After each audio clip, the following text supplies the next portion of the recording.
Halo YouTube, balik lagi di FD Channel bersama gue Farhan di sini dan kali ini gue akan kembali merakit PC yang sangat spesial buat gue pribadi nih coy. Kenapa spesial? Karena PC ini nantinya akan menemani kegiatan gue sehari-hari termasuk ngedit video YouTube yang kalian tonton ini.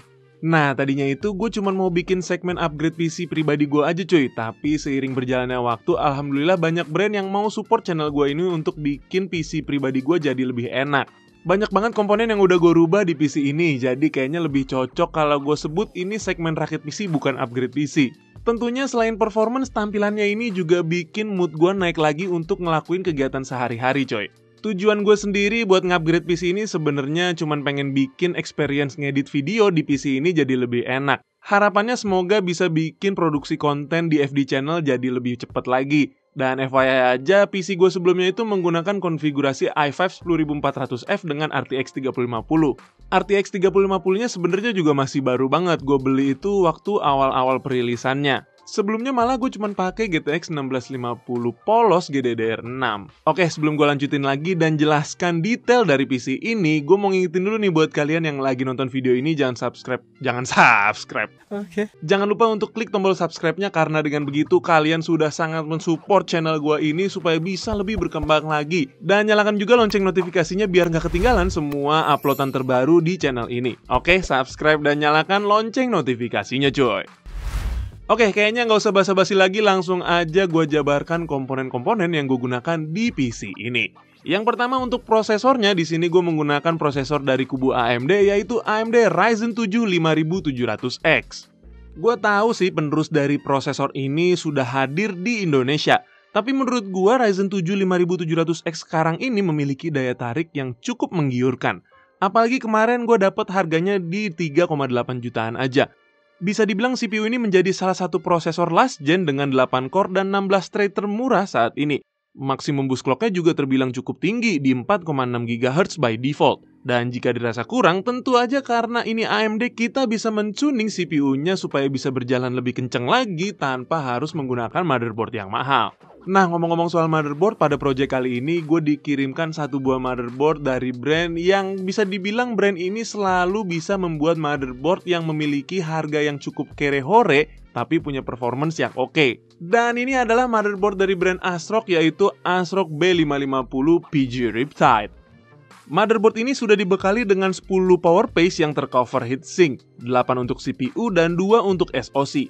Masing-masing mendukung daya sampai dengan 50 ampere cuy, yang harusnya sudah sangat cukup untuk menemani Ryzen 7 5700X gua. Tampilannya juga menarik walaupun harganya cenderung murah untuk sebuah chipset B550 berukuran ATX. Dan yang paling penting buat gua, di motherboard ini kita mendapatkan port USB slot yang cukup banyak coy. Total ada 10 buah USB port yang masing-masing terdiri dari 2 buah USB 2.0, 6 buah USB 3.2 Gen 1, 1 buah USB 3.2 Gen 2 Type S 10 Gbps, dan 1 buah USB 3.2 Gen 2 Type C 10 Gbps. Hal ini sangat berguna buat gue yang peralatannya tuh banyak banget cuy. Ya maklum lah ya, karena gue pakai PC ini untuk banyak hal, jadi gue butuh banget untuk peripherals ataupun external storage. Nah, yang unik di motherboard ini sudah dilengkapi juga dengan GPU holder dalam paket penjualannya cuy. Jadi kalian gak perlu khawatir kalau mau pakai VGA card gede seperti yang triple fan. Sistem penyanggahnya juga unik, kita tinggal baut aja penyanggahnya pada riser di bagian kanan bawah motherboard. Nanti kalau kalian pakai GPU yang gede seperti yang triple fan itu, kayaknya GPU holdernya gak bakal kelihatan, jadi akan terlihat lebih clean. Oh ya, motherboard ini ukurannya ATX ya cuy, jadi jangan sampai salah pilih casing karena motherboard ini juga menyediakan tipe yang B550M-nya atau yang MATX-nya. Oke, lanjut ke komponen berikutnya untuk CPU cooler. Di sini gue menggunakan IO water cooling yang bisa jadi ini cuman gue doang yang punya seantero Pamulang coy. Dan ini adalah IO water cooling dari brand Team Group, yaitu T-Force Siren G240E White Edition. Cooler ini memang belum rilis resmi di Indonesia, tapi katanya sih Team Group Indo akan masukin produk yang satu ini. Gua harap sih bisa secepatnya ya available di Indonesia, karena menurut gue pribadi secara tampilan cooler yang satu ini cakep banget cuy. Dan secara performance pendinginan juga oke banget. Kalian nonton aja video ini sampai habis karena nanti akan gue tes performance pendinginannya. Lalu untuk RAM yang digunakan di PC pribadi gue ini juga menggunakan RAM dari brand Team Group. Dan ini adalah Team Group T-Create Classic 2x16GB 3200MHz. Sebelumnya gue sendiri sih udah sempet juga ya pakai RAM ini di PC gue yang lama dengan varian yang 2x8GB. Dan so far memang RAM dari Team Group ini bisa gue rekomendasikan buat kalian yang mencari RAM dengan harga yang murah tapi punya performance yang stabil. Maka dari itu kenapa banyak banget teman-teman di FD Channel yang merakit PC menggunakan RAM dari brand Team Group ini. Selain itu dari segi desain juga tampak simple, nggak macem-macem tapi tetap terlihat berkelas. Ya nggak heran sih kalau RAM-nya ini menyandang beberapa gelar seperti Red Dot Winner 2021 dan Good Design Award 2020. Untuk urusan garansi tenang aja cuy, dengan harga 1,6 jutaan aja kita udah dapet RAM dengan ukuran 32GB yang punya lifetime warranty. Lalu di sini Team Group nggak cuma ngasih gua RAM doang cuy, di sini dia juga memberikan gua satu buah SSD NVMe Gen 4 untuk sistem di PC gua nanti. Dan gue yakin juga seantero Pamulang cuman gue doang nih yang punya SSD NVMe terbaru dari Team Group. Ini adalah SSD NVMe Gen 4 yang mereka namakan Team Group MP44L.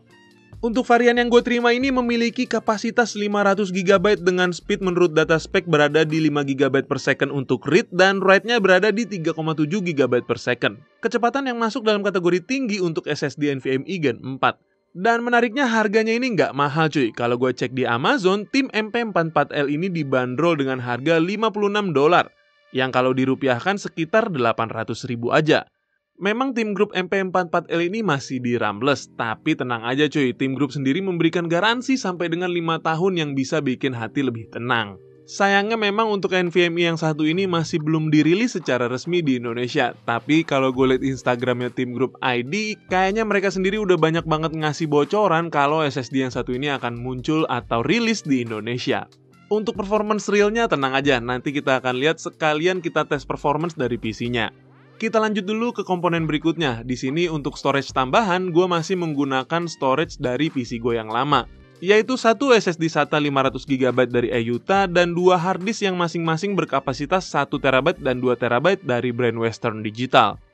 Lalu untuk power supply, di sini gue menggunakan power supply dari brand Aerocool, yaitu Aerocool Mirage Gold 650W yang sudah bersertifikasi 80+ Gold. Dan untuk pemanis, di sini gue menambahkan sleeve cable dari brand Techwear, yaitu Techwear Flex berwarna hitam dan putih. Next untuk casingnya, nah ini yang merubah tampilan keseluruhan dari PC gue yang lama cuy. Dan ini adalah casing dari brand Fractal Design, yaitu Fractal Design Pop Air RGB White Edition. Mungkin banyak dari kalian yang baru mendengar brand yang satu ini, karena memang si Fractal ini masih baru juga untuk pasar Indonesia. Tapi ternyata di luaran brand asal Swedia ini sudah cukup terkenal sebagai brand yang memproduksi casing, power supply, cooler, ataupun aksesoris PC lainnya. Nah, untuk produk yang gue terima ini dinamakan Pop Air karena memang fokus utama Fractal pada casing ini untuk memberikan airflow yang baik. Selain itu, desainnya juga tergolong unik dan build quality-nya juga cukup oke. Pada bagian depannya menggunakan model mesh dengan ukuran lubang yang super kecil. Harusnya sih sudah sangat cukup ya untuk menahan debu yang akan masuk walaupun tanpa dust filter. Selain itu, penggunaan mesh juga pasti akan membuat sirkulasi udara menjadi lebih baik.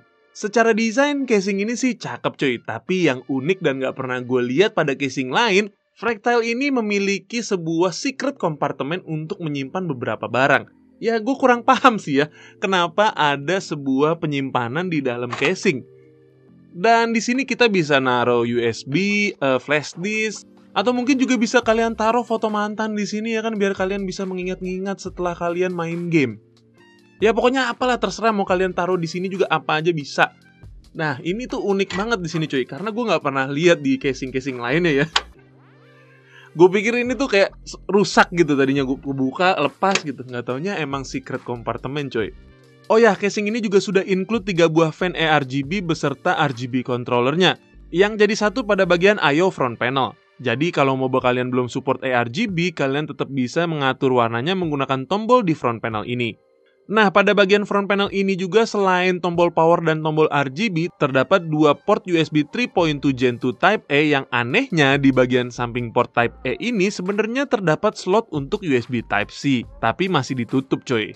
Kayaknya ini masih to be continue apa gimana, gue nggak paham juga. Tapi setelah gue cek di websitenya, ternyata di luaran casing Fractal Pop Air ini punya beberapa varian dan add-on-nya gitu. Tapi untuk yang masuk ke Indonesia, kita nggak bisa pilih add-on-nya dan varian yang masuk juga baru warna hitam dan putih aja.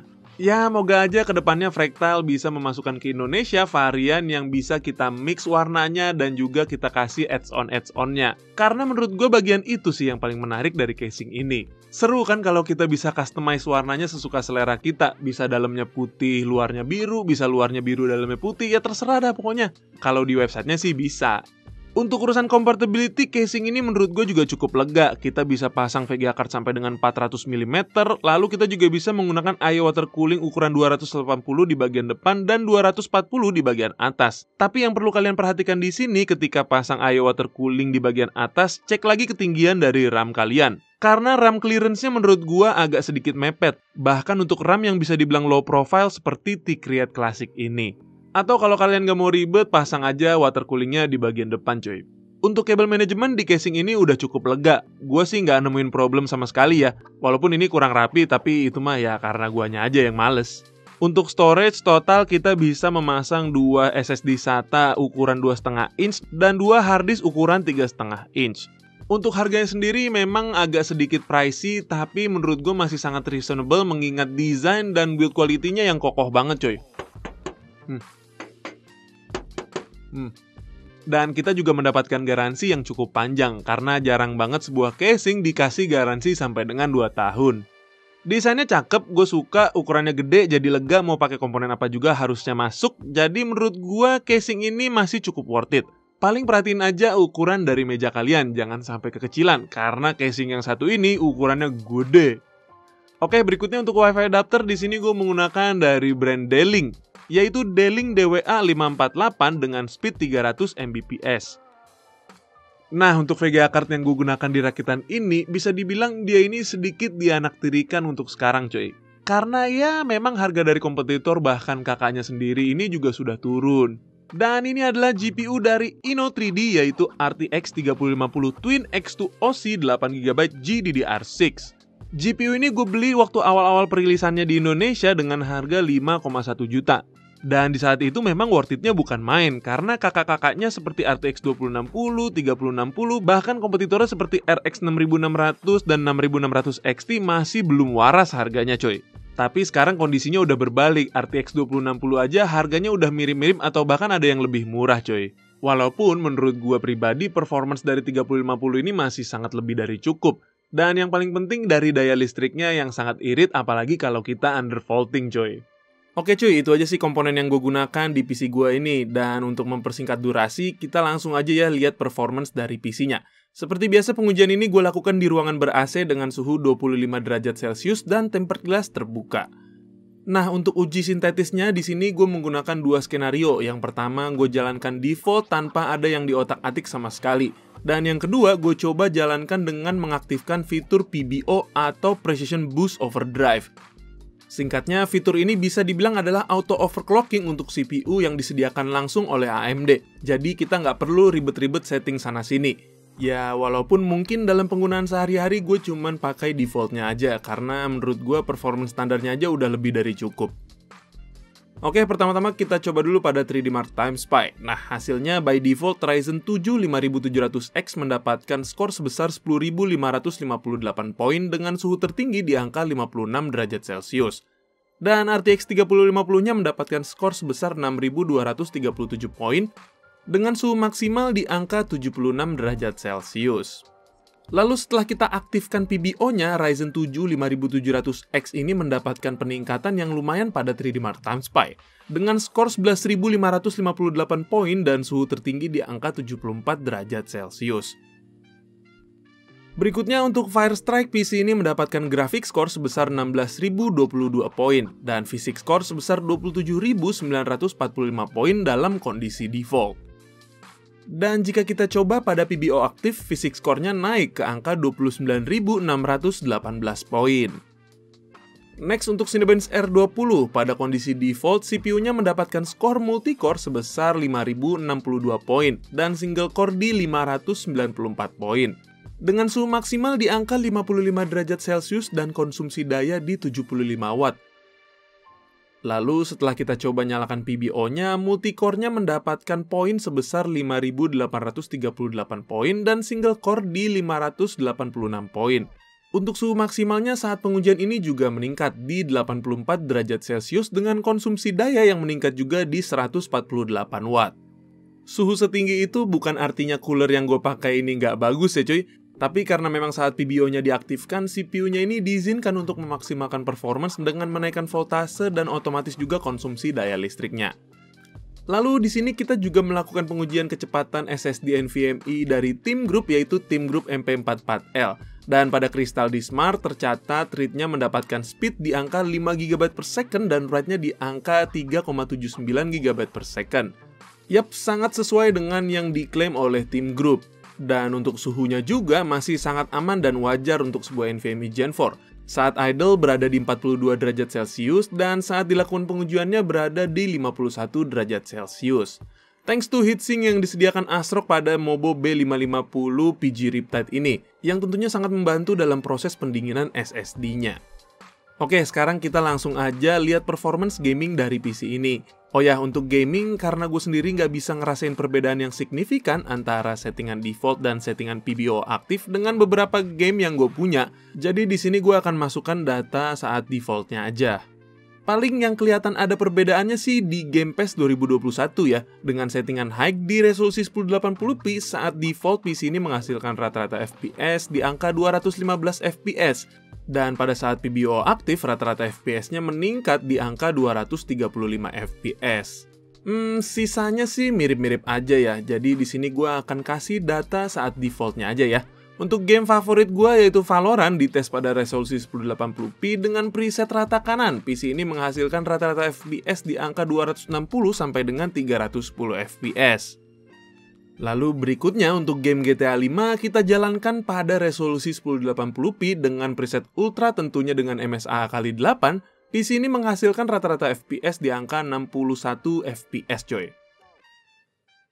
Berikutnya untuk Horizon Zero Dawn, seperti biasa kita jalankan benchmarknya pada resolusi 1080p dengan preset Ultra Quality. Average FPS yang dihasilkan berada di 77 FPS dengan skor benchmark di 13.824 poin. Next, di sini ada game baru yang lagi lumayan sering juga gue mainin nih coy, yaitu Overwatch 2. Kita coba game ini di resolusi 1080p dengan preset tertinggi yang bisa diberikan. Rata-rata FPS-nya berkisar di antara 115 sampai dengan 145 FPS. Lanjut untuk game Far Cry 6, di sini gue coba jalankan benchmarknya dulu dengan preset Ultra di resolusi 1080p, tentunya dengan DRX Shadow dan DRX Reflection menyala. Hasilnya, PC ini mampu menjalankan game tersebut dengan rata-rata FPS di angka 62 FPS. Dengan FPS tertinggi di angka 71 dan minimum FPS-nya di 56 FPS. Lalu gue juga menggunakan game ini untuk melihat daya listrik yang dikonsumsi PC-nya. Daya ini pure PC only tanpa menginkludkan daya dari monitor.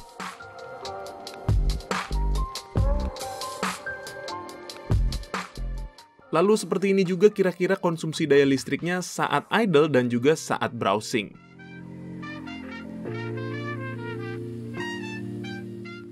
Oke cuy, itu dia tadi proses perakitan dan pengujian performance dari PC yang akan gue gunakan buat ngedit video di FD Channel. Gue harap sih bisa jadi referensi ya buat kalian yang mungkin lagi kepengen ngerakit PC.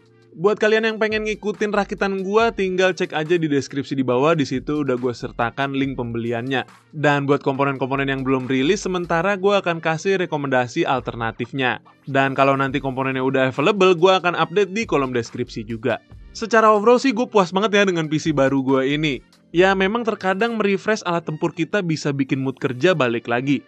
Oke, kayaknya gitu aja video gue kali ini. Semoga bisa bermanfaat. Akhir kata gue Farhan pamit undur diri. Don't forget to like and subscribe. And as always, see you on the next video. Bye-bye.